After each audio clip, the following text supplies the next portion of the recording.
Good morning बच्चों। मैं Krishna Kumar, assistant teacher UPS Samtapur.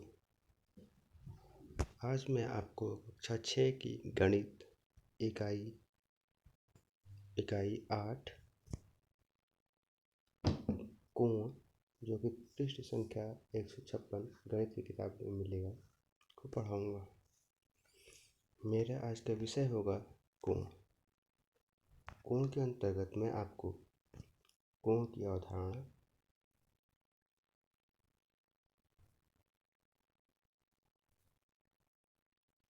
कोण का नामकरण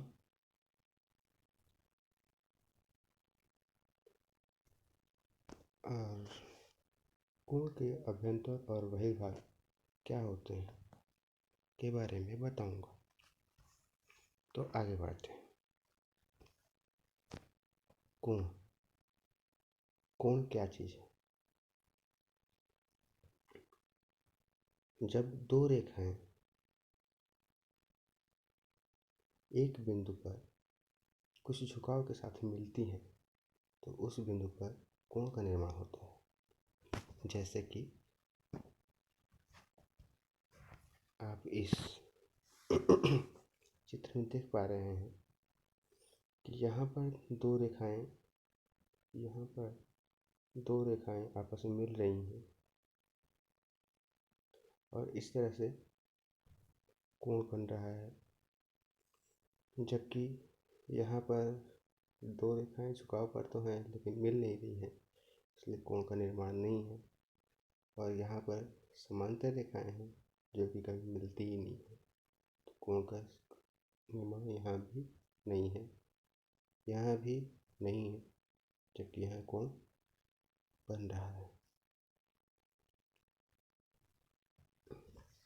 तो हमने क्या सीखा? कोण कब बनता है? जब भी जो दो रेखाएं, यहाँ पर मैं बना रहा हूँ, आप देखिए, एक रेखा ये हो गया, दूसरा, तो इस तरह से यहाँ पर कोण का निर्माण होगा। आगे बढ़ें। कोण का नामकरण कैसे करते हैं, ये ज़रा ध्यान से समझने की बात है। जब दो कंडीशन हो सकती है, एक तो ये, जब एक बिंदु पर सिर्फ दो लाइन से कोण का निर्माण हो, ऐसे में कोण का नाम उभयनिष्ठ बिंदु, ध्यान दीजिए यहाँ पर उभयनिष्ठ बिंदु ये बी है, को लिखते हैं, लेकिन इससे पहले इस तरह से कोण का निशान लगाते हैं। इस तरह से यदि हम देखें तो इस चित्र में कोण, इस कोण का नाम सिर्फ कोण बी कहना ही पर्याप्त होगा, अर्थात इस कोण का नाम कोण बी है। और आगे बढ़ें तो यदि जो है कोई कोण कई रेखाओं से मिलकर बना होता है, तो ऐसे में उभयनिष्ठ बिंदु पर कई कोण बन सकते हैं, जैसा कि इस चित्र में स्पष्ट है। देखिए, एक कोण ये है, एक कोण ये है और एक कोण ये बड़ा वाला। तो ऐसे कोण का नाम 3 अक्षरों से होता है, जैसे कि यहाँ पर देखिए, कोण AOM, ये वाला। दूसरा है कोण MO और B। तीसरा है कोण AOB। इन सब में ध्यान रखने की बात यह है कि उभयनिष्ठ बिंदु को बीच में रखा जाता है नामकरण में, और बाकी बिंदुओं को किनारे, और सभी कोणों के नाम से पहले इस तरह से कोण का निशान लगाया जाता है। फिर से आप लोग एक बार रिवाइज करिए। देखिए, जब एक बिंदु पर सिर्फ दो लाइन से कोण बन रहा हो तो उभयनिष्ठ बिंदु के पहले कोण लगा करके उस कोण का नाम लिख दिया जाता है। इतना ही पर्याप्त होता है।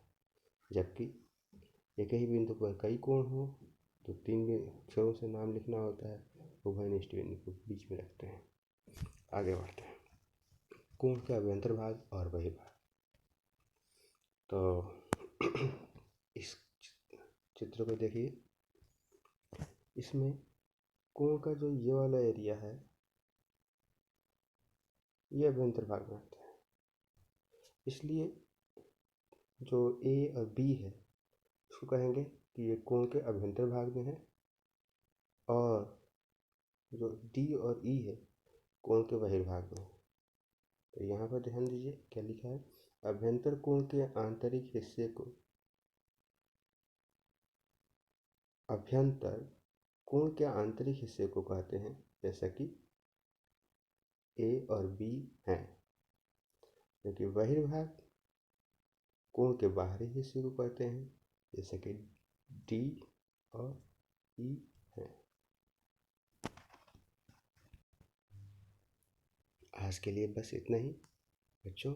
आपके लिए मैंने एक होमवर्क दिया है, इस चित्र को ध्यान से देखिए, कॉपी पर अपने बना लीजिए, और इसमें जो है 6 कोण हैं, इन सब के नाम लिखिए। मैं आपको दिखा दे रहा हूँ। 1 2 3 4 5 5 कोण हैं, इन पांचों के नाम लिखने हैं।